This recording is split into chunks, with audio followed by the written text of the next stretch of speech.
We're preparing to perform peptide quantification. Start quantification within 1 hour of removing the collection plate from the SP100 automation instrument.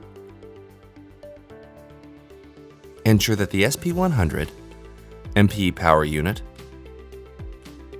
chiller power unit, and instrument computer are powered on. Check the gas supply for the appropriate pressure. Confirm that the MPE regulator, located near the MPE waste container, is set between 105 and 110 psi. After the computer has initialized, launch the ICS. If you have not already done so today, run the daily maintenance method. From the ICS main menu, select Maintenance, Daily Maintenance, and follow the prompts. Refer to the daily maintenance video for a step-by-step tutorial. Now we'll gather the consumables. Remove the elution solution and pierce quantitative fluorometric peptide assay reagents from 4 degrees Celsius storage.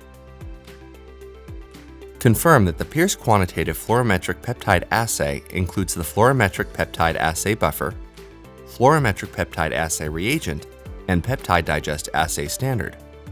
Remove the room temperature consumables from the Proteograph PQR Labware Kit. Review the user guide for the Proteograph XT assay for a full list of the required room temperature consumables.